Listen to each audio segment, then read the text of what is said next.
difficult when you realize that you are not the daughter so much anymore, or the son, as the case may be. You are the caregiver, and your role changes, your perspective change. It's very, very difficult when you just want your mom, or Yeah, you just want your dad, sure. and they can't be there for you in the same way they were when you were younger and when they were healthy.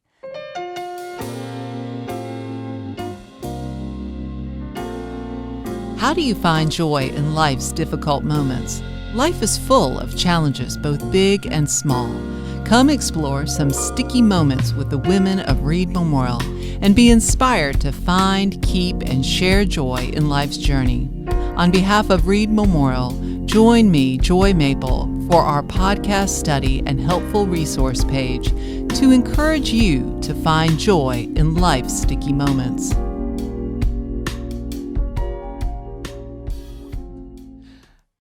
I am so glad that you're here with us for this episode of Finding Joy in Life's Sticky Moments. Today's guest is a pastor, and I don't know about you, but I've always thought that pastors, must have a pretty perfect life. There's no trials or tribulations because they just seem to walk a little bit closer to God, right? Well, today's guest is our associate pastor. She's been with Reid Memorial for 4 years, and she is an incredibly faithful woman who not only has a great sense of humor, but can empathize with all of those folks going through a sticky moment. So let's welcome our pastor, Reverend Nadine Ellsworth Moran. Hi, Joy. Thank you for having me on the podcast today. I am so excited that you're here. Everybody may not know you, so tell them a little bit about yourself. Well, I am a native of Charlotte. I was born there, grew up there. I did go away to colleges, but mostly North Carolina until I went overseas to do my first graduate degree. Then I came back and I did not go into ministry. My first degree was not in anything related to religion. And I came in and worked at the district attorney's office in Charlotte. Was my first real adult job, and then I was able to work for private law firms after that and became trained as a paralegal. And that took me to Washington, D.C., and then back to Charlotte, where I ended my law career, as it were, was when I was working at a smaller firm and I was doing estate planning and probate. And that's kind of dovetailed with where my spiritual life was going. I found that there were so many people who were facing end of life decisions. They were trying to plan. These are difficult decisions and things to talk about in general. And then on the other side of it, after someone has passed away, sitting across the table from somebody in a conference room in a law firm, you cannot offer them spiritual comfort. You can tell them what they need to do, you can give them the practical advice they need, but you can't really speak to them about what's going on with them emotionally or spiritually. So that was my nudge, a big part of my nudge from God to go to seminary. And I ended up going to Union Presbyterian Seminary in Charlotte. So, were you always a faithful person? And was this just kind of circling you back to that? Or was it something that you just felt a calling and it was kind of a new thing for you? I had always been very curious about religion, even as a child, but from a young age, I felt very comfortable with my faith. I felt very secure in my faith. Now, I was not your youth group kid. I did not do youth group at all. I participated in church in other ways. I loved Sunday school classes. I loved worship. I actually went to a different church than my parents went to. They allowed us, my brothers and I, to choose if we wanted to go to church and where we wanted to go to church. So I actually went to a different church than my parents. They would drop me off and then they would go to their church. So 13 and going to worship by yourself. That is quite impressive, Nadine. So, how did you choose this church? So, tell me a little bit more about this preacher. Well, he was on TV. I just really appreciated his sermons. There was always something that spoke to me and I thought about, and I really just wanted to be part of that congregation. I wanted to be there as he was preaching. That is Yeah. amazing. Wow, And I okay. was a member of that church, up until my early 20s. And And you found a great sense of community there? You didn't feel like, "Okay, I'm the only, like, teenager hanging out in this church?" I was pretty independent, to be honest, so I was happy just to be there. I did get to know some people, but it ended up being a mega church. Oh, It was wow. not when I joined, so that kinda changed the dynamic for me. So, yeah, when it was smaller, yes, I went to Sunday school, I made friends there. As it grew, it kind of grew beyond, what I was comfortable with as far as community. It literally became a mega church at one point, and it's still an active church today. That pastor has long since retired, but, it was a wonderful experience for me because it was not the denomination that I serve currently. Wow. It was a different denomination. I got a lot from it, and it, certainly shaped how my understanding of my faith and even of different perspectives came into play. So it was a good experience for me, and I'm grateful to my parents that they let me do that. So you Mhm. had this nudging in your law field Mhm. and, kind of, maybe," and then this history that you have. So you went back to seminary, Mhm. of course, because like you said, it's in your backyard. Yeah. Okay. So were you married at the time? Was your husband going, "What? Wait, whoa," because like, all these years in this law field, and all of a sudden going seminary is a different turn. My husband did not marry a minister, and, while he says he was not surprised, I still don't think it was like he was expecting it to happen. Had gotten, at that point, very involved in my church that I was at. I had joined since leaving the church, my childhood church, sort of, so to speak. I left and went to a Presbyterian church, PCUSA, and that was sort of my youngest days church was a PCUSA church. And I loved that church, and I began teaching. And I think that was a real way God was really pushing me because I would teach Sunday school. And I ended up kind of being a permanent Sunday school teacher for years. And then I was like on every committee you could imagine, and Presbyterian women. So were you thinking, "I might as well get paid for this?" Well, well, luckily, one of the associate pastors, who I had, of course, gotten to know pretty well through all these activities, said, you should think about seminary." And I was like, I don't know. I'm staying pretty busy, with church right now. This seems pretty good for me. And then one day she came in with a brochure for the Charlotte campus of the seminary, which was new at the Mhm. time, and she just kind of slid it across the table, and it was like, what are you gonna say now? And I'm like, because I had said I didn't wanna, couldn't move away, Travel, right, couldn't mhm. move out of town. My family was, in Charlotte. I needed to be close to my parents, etcetera. I had a lot of good excuses, and then she was like, "Well." It's in your backyard, you must go, so you did. So, yeah, God had the last word for sure. Because I was like, "Okay, I can't really argue with a seminary that is, 15 minutes away." So, there it was. But I Wow. had to keep working, so I went to seminary on the weekends.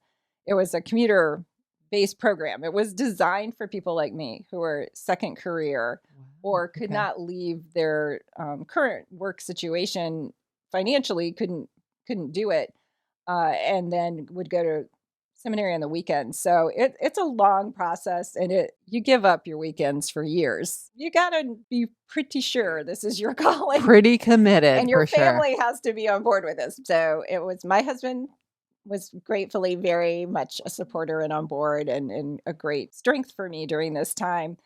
And it was during this time that my sort of sticky moments were starting to happen as well. Just the pressure of seminary is one thing, but then you have job and seminary studies. And then for me, I also had the situation of my parents' health started to decline greatly during this time. Where are you in the lineup in your siblings? Oh, I am the youngest and the only girl. Oh, the baby. Yeah. Oh, wow, and so, how old were your parents at this time that you were going through seminary and trying to Oh, work and goodness. all this? They are about 10 years apart in age. My mother is actually older than my father. So my mother was probably, I guess, in her mid 70s, maybe. And so that made my father about mid 60s. Yeah. So their health begins to decline, and are you the only sibling or only child of your parents that is local that could help out, or how did that how did that Yeah. work? Well, part of it was I was the most comfortable doing certain things. My father had had some major surgeries. I was the only one who wasn't queasy packing a wound. I have garnered great appreciation for anyone in the medical field because I'm like, okay, I can do this because it's my father, but if you can do this and this is your calling, I praise you because it's not easy. So that was one reason, because it kind of started with my father's um, operation to start with. And my mother had kind of had chronic conditions that were just worsening. One of my siblings does live in Charlotte, but is an airline pilot. So So not always n- around. not always around. And of course, had his own family. My eldest brother works overseas, and is seldom home. So yeah, it kind of was that I was the most available. Now, not to say that my brothers didn't pitch in when they could, but Sure. for just logistical and practical reasons, I was kind of the one who was now in charge of parent care. Well, and how did you feel? Because I can speak from a little bit of that experience. My parents were older and are older, and turning the tables and becoming a caregiver to your parents, that's really challenging and just sometimes emotionally gut-wrenching. It is very difficult when you realize that you are not the daughter so much anymore, or the son, as the case may be. You are the caregiver, and your role changes, your perspective change. It's very, very difficult when you just want your mom, or Yeah, you just want your dad, sure. and can't be there for you in the same way they were when you were younger and when they were healthy. And that's a huge adjustment to make mentally. You get very frustrated with one another. There's just so much that is happening, and you have to develop the ability to see things from their perspective. Because just from my perspective, I was like, well, why can't you just accept this? Or why can't you just see that this is here to help you, or I'm setting these things up for you, and then to have it all fall apart. You want that same relationship you had before.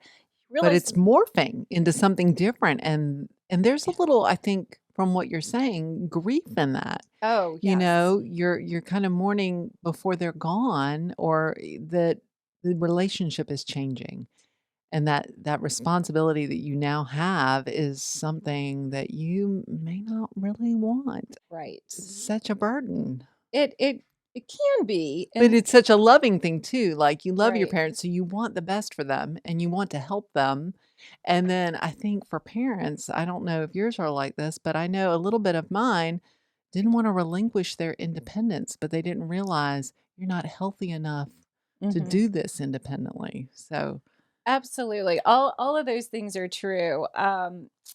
One of the big things is the question of independence. As I personally don't have children, but obviously know that you raise your children to become independent. And when your parent is losing independence, you're having to help them adjust to the fact that you can't drive anymore. oh, yeah, Or, I'm going to have to handle your finances for you because you're forgetting to pay some bills. These things, for us seem to be practical. mhm, For them, it is a loss of independence as an adult who has lived through decades of their own life, their own nuclear family, and then raising their own families and work and all of the things that go into building a life. And suddenly, their life has shrunk down to a very small place. COVID might have helped us understand that in some strange ways, because the idea that you couldn't really leave your house that much in the beginning, you mm, had to depend on people to bring you sure, stuff, right? You couldn't just go. Now, if you're of sound mind and body, you knew as soon as, we were given okay, you could go out. But imagine if you couldn't. exactly. That's what it's like for someone who's aging and suddenly realizes they can't just go to, you know, the Pick up some mall and milk. right, can't just go pick up some milk, can't just go walk at the mall and window shop, can't just do the regular everyday things that we all do without Mm. thinking. And suddenly, they don't even have a car anymore. Oh, that's so You tough. have to call somebody. And Yeah. how during this time when things are their world is getting smaller and smaller, how did you and your brothers negotiate amongst each other? Who's going to be the caregiver? Who's going Mhm. to be the one to handle this or that? And were you all on the same page, or did that take a moment, even, when you're not all together in the same city? I'm sure that made it Mhm. even more challenging. It depends a lot on your family dynamic going in. Mm. I was very fortunate that my brothers and I were on the same page. We all agreed. Now, I will say my eldest brother, because he simply physically was not there and couldn't see some of these things for himself, wondered if, were we moving too quickly in putting some of these things in place. But when he was able to come and see our parents, realized, yes, these are necessary. Things were bad. If you have any tensions in your sibling relationships, it's, I hate to say, probably going to get worse before it gets better, Mhm. because you're going to have different opinions about what to do or what not to do. Or, and this is very common, you want to do what your parent is asking you to do. Mhm. You want to give them the best possible life and the best quality of life. But sometimes what they're asking for or want to do is not in their best interest, or isn't something they can actually physically do, but they haven't faced that reality yet. And so if you have one sibling who's still encouraging them to do these things and another sibling who's saying this is not really realistic anymore, then you're going to butt heads. So it's an that can add stress upon stress. So I do encourage families, especially if you've got siblings who are all local or close together, who are going to try to be working together, to sit down and really talk to one another and say, look, we all love our parents. How do we help them as a united front? Because it will be twice as hard if one sibling is doing one thing and another sibling is doing another, and they're at odds with one another. I was fortunate that my brothers and I were willing to trust one another with decisions, and that we would sit down and talk and say, hey, here's the situation. You'll also find, if you're not living with your parents, which I imagine most people who are Or not? Yeah. my age, or even whenever this begins to happen, they're not going to tell you stuff. Just know they are not going to tell you that they've been sick or they've taken a fall. Sometimes you don't even know they've been to the hospital until after the fact. And You're like, "What?" yes, so I tell people, be prepared. They will keep things from you. They don't want you to, A, they don't want you to worry. Oh, I didn't want to worry you. B, they do not want to be a burden. This is the thing you will hear many, many times. I heard many times, I don't want to be a burden to you. I'm like, you are my parent. I'm pretty sure I was a big old burden to you For a long for a time. long time. It's kind of the least we can do, and that is where some of the faith elements come in. How do we honor our mother and father? How do we care for them? How do we treat them with the love and respect that we would want to be treated with? So you have to keep those things in mind as well. It's like, no, this is how I will honor you, by taking care of you. Going back for just a second in your story, you've got your day job. You've Mhm. got your side job, which is going to school for seminary. Okay, and then you have this husband, and so where are you finding time to take care of mom and dad? Are you going after work? Are you going after class on Saturday? I mean, how did that work, and were you just so frazzled and just done? Oh, yes and yes. And yes, and yes, and yes. For a while, luckily my parents' house was on my way to work. So, eventually, I will say, eventually I began working at the seminary, so that helped. Whew, one Everything. thing off the So list. while I still had a job, I worked full time at the seminary, but then I was also a student. So it was at least in one place. So I will add that. But it was on the way. Their house was on the way to work. So I would stop in the morning at my lunch break, luckily close enough. I could check in really quick most days, just run in real, make sure they had something to, eat, everybody was doing okay, and then stop on the way home. Well, that's a lot, especially having to do the midday stop. So there was a period where my father was in the hospital for an extended stay for several months. And so my mother could not be left alone. So I had to move into the house with them. So I'm away from my husband and my home life, and I'm sleeping on a couch for a couple of months, and then I have my father who's, alone in the hospital because my mother can't go visit him. And then that's when other things start to come to the forefront because my father handled the finances. Oh, so she didn't know how to do all that or Right. wasn't familiar with the routine of things. Exactly. So now I'm stepping in to handle finances. There are just so many things that will start to come up. One other thing, that was very helpful that my parents did, and I certainly encourage everyone, even no matter what your age is, actually, but to have estate planning documents, to have a power of attorney, to have a healthcare power of attorney, but to have a financial power of attorney. I was that person.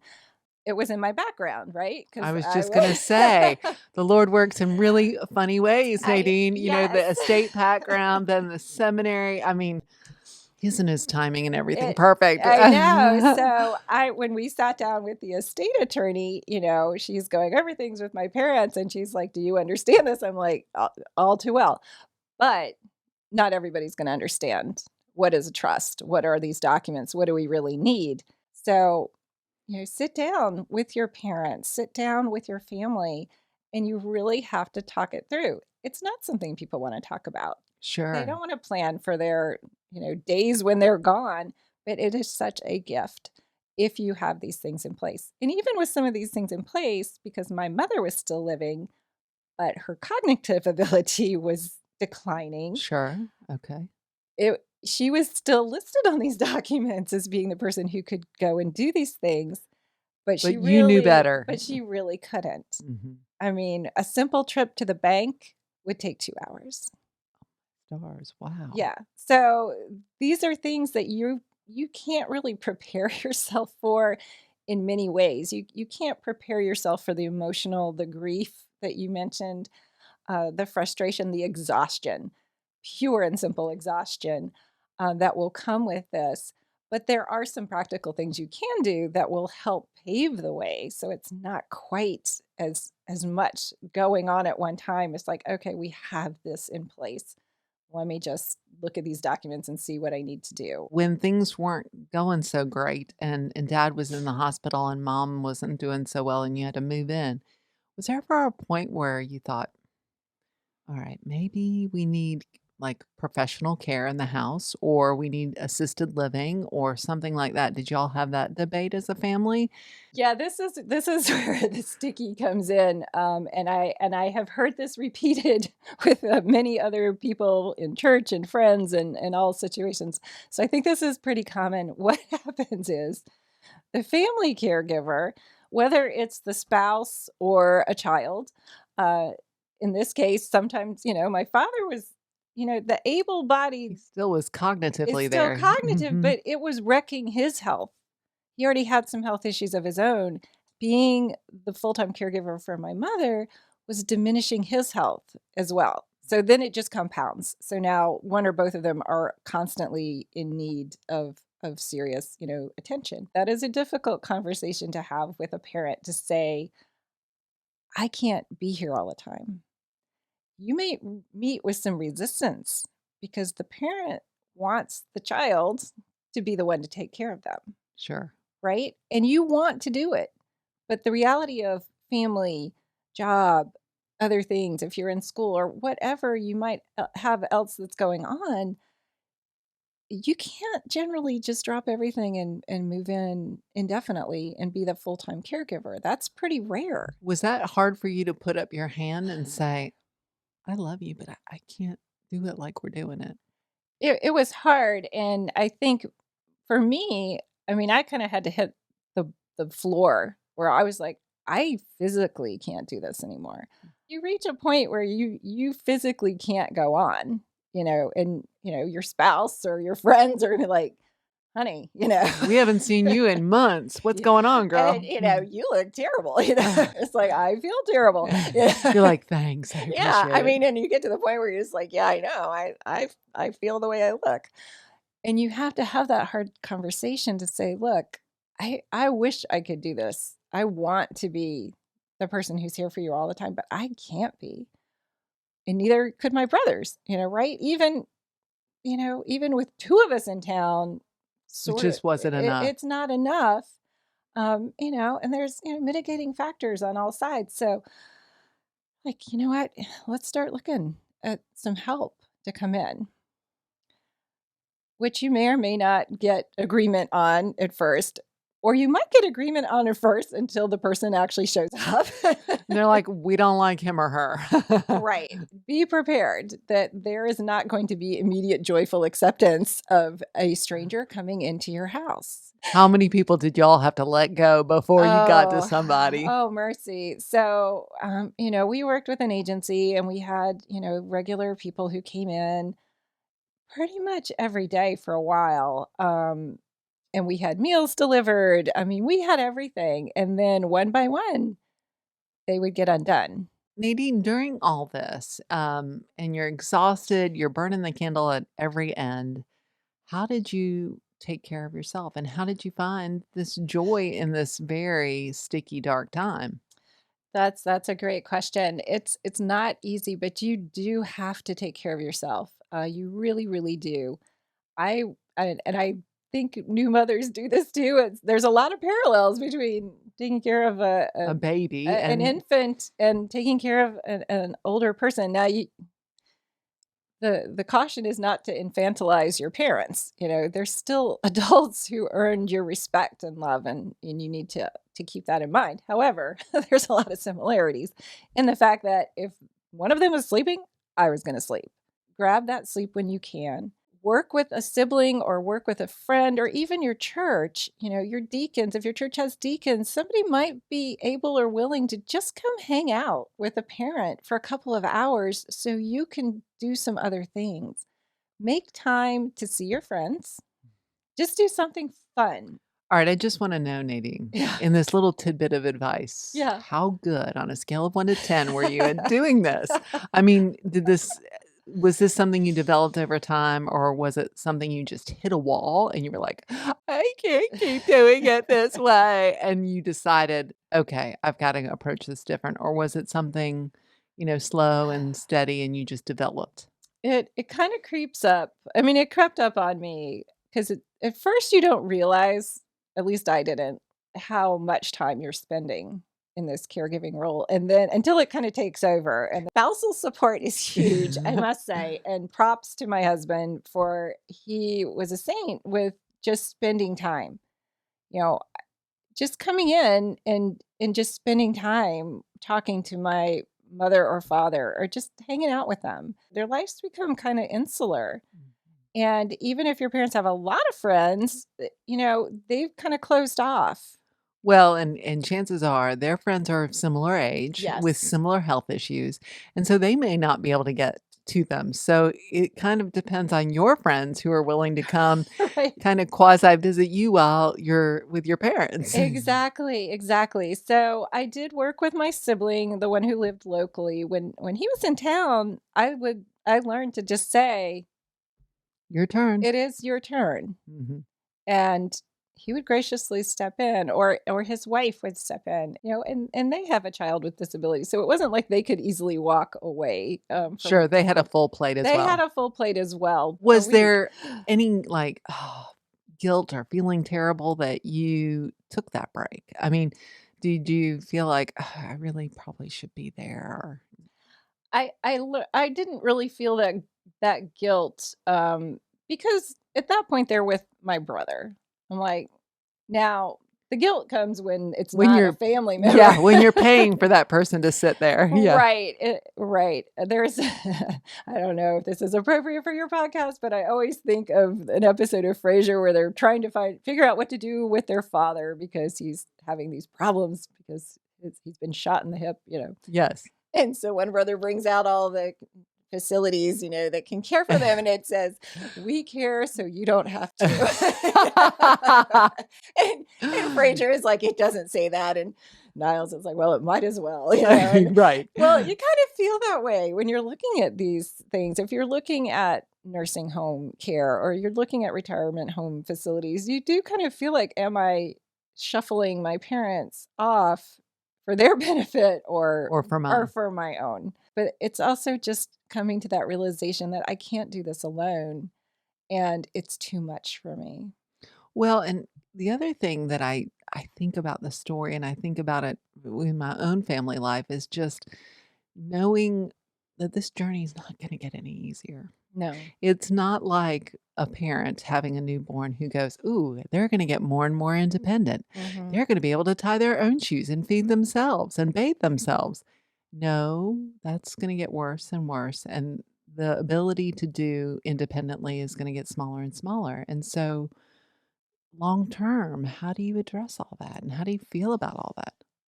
That's another really sticky moment because you are facing your parents' mortality. I mean, they are literally often physically diminishing. Your mom or dad is not that tall, strong Strong, mhm. person. You see them in a hospital bed and they are small. They are not the same as they were.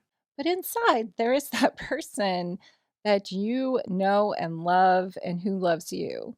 And remembering that person is still in there, even if their outward actions may seem different, or they're on certain medications and it makes them cranky, or they're in constant pain.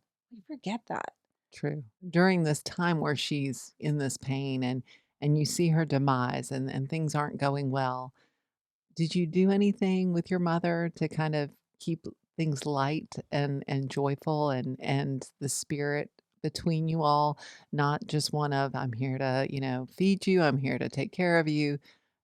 Did you get to be her daughter? Yes, and I verbalized that at some point, and I think that's important to say, I'm not here to do the laundry or make lunch or whatever else. I'm just here to hang out with you and be your daughter. And luckily, my mother's humor stayed intact pretty That's awesome. much, yeah, till the end. So my mother had a very sharp sense of humor, and we would watch, old shows. I mean, I just remember watching Gunsmoke with her. Quality programming. Quality programming, but she would come out with these zingers, about Marshall Dillon, and I would just crack up because I'm like, this is my mother. This is the woman who just This is found, the what you wanna remember. Yeah, yeah, and just yeah, take advantage of those moments where, things are okay. They may not be great, but they're okay, and everybody's, kind of together and talking and just, and talk to your parents.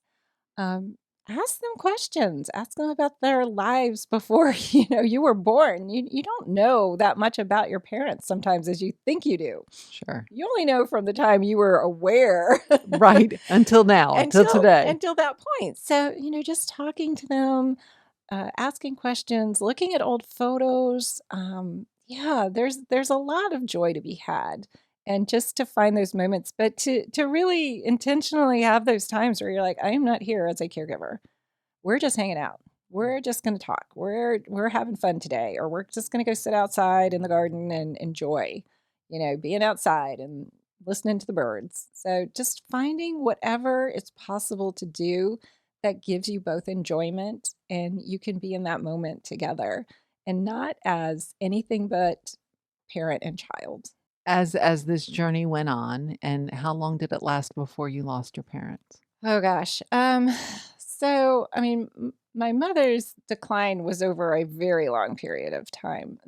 But let's see, when I graduated seminary in 2011. My mother died in 2015. So I mean, we're talking years. I mean, this is Yeah, years of decline. Um, During that time, my father's health was always up and down, and but that those last few years of caring for her really took a huge toll on him. sure.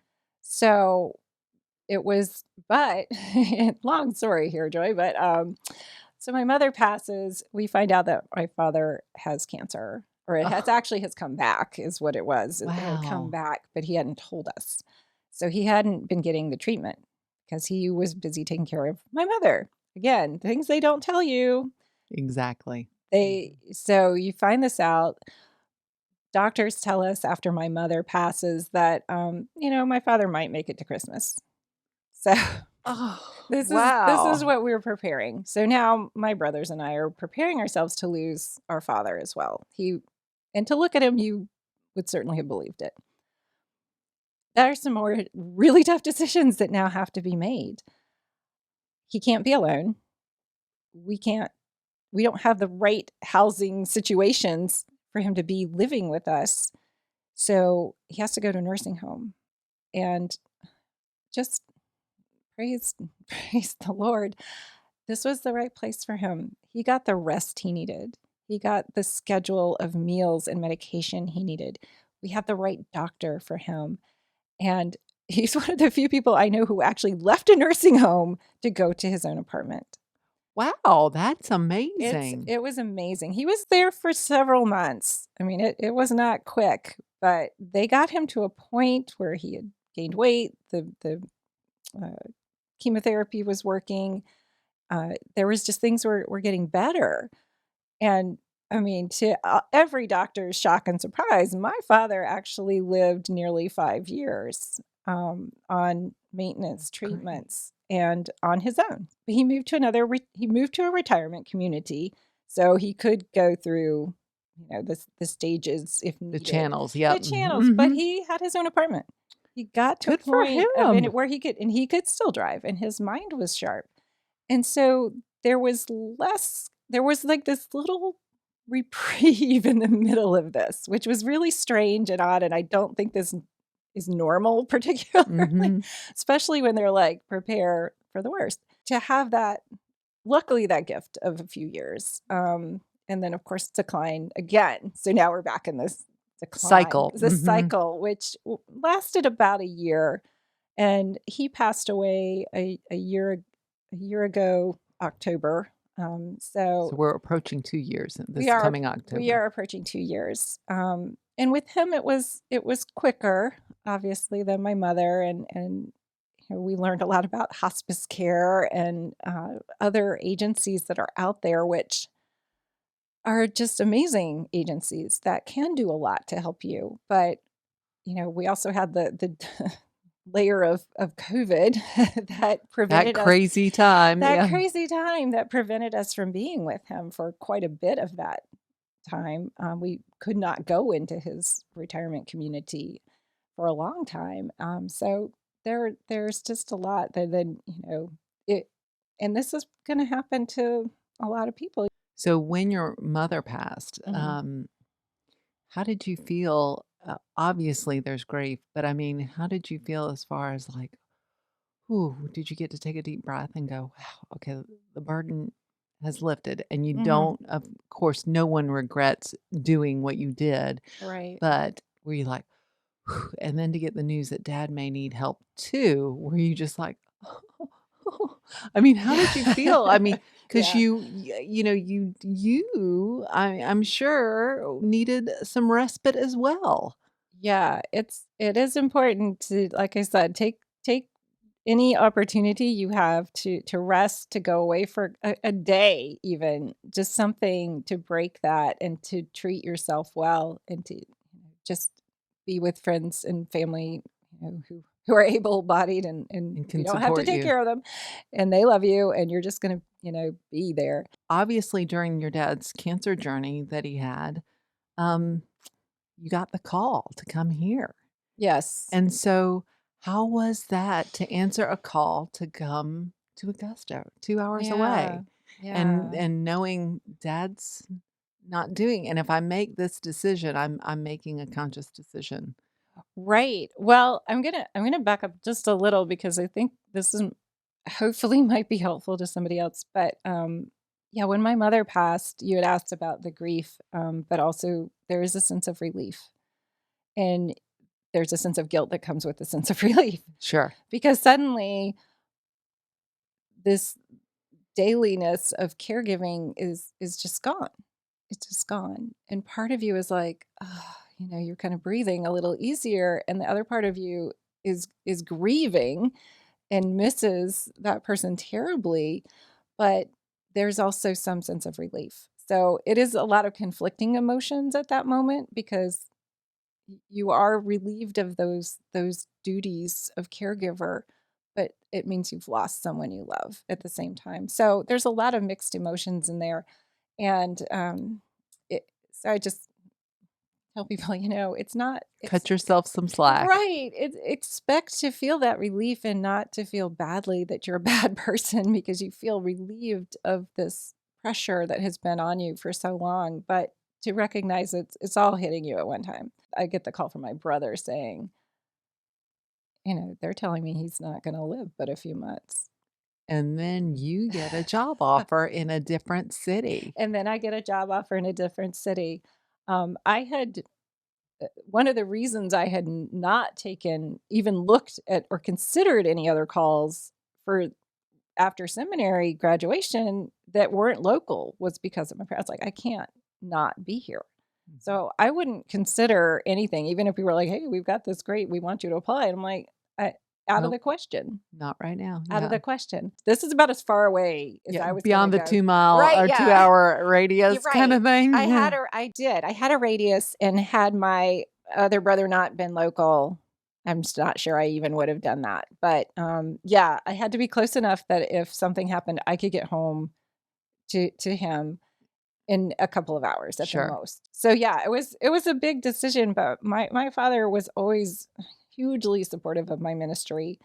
And it was hard to tell him though, because he was used to me being around, And he was doing basically well at the time, he is that right? was. Yeah. Oh yeah, yeah. So you're thinking, "Okay, well, this reprieve might last a while, and I can explore this call." Yeah. And I of course I knew, it's a reprieve. Mhm.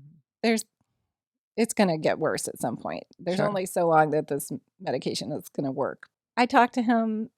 I said, I'll stay. And he didn't want me to stay. He wanted me to live my life. And I was very grateful for that.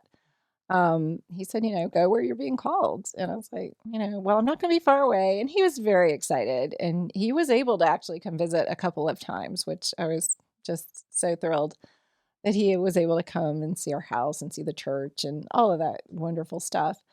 But it was hard.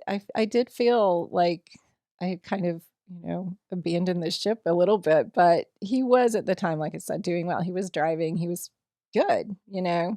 and that lasted much longer than anybody thought. So we're certainly grateful for that. And then, as it turned out, my local brother, he had to take on a whole lot. Team effort there. Team effort. Yeah, Yes. definitely. Big team So effort. during this journey, which is one that, is a difficult one for sure, and like we've said, it doesn't have the ending that you hope for in some ways, but it does have that ending. If Mhm. you're a believer and your faith is there, obviously they're going to be with the Lord. And so there is some beauty to that. And there is Mhm. beauty in that they're no longer in pain. They're no longer Mhm. uncomfortable.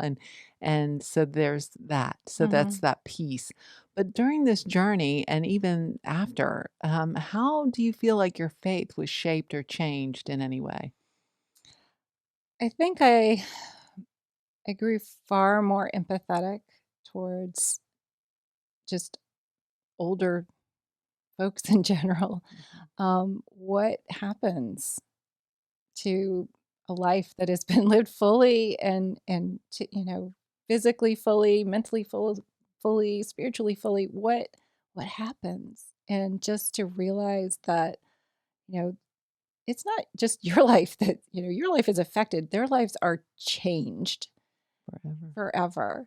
And so putting yourself in their place as much as you can, that was huge for me and for my ministry, just to say, yeah, if I was in chronic pain every single day, I'm not going to be the happiest camper in the world every time, Mm. somebody comes to see me.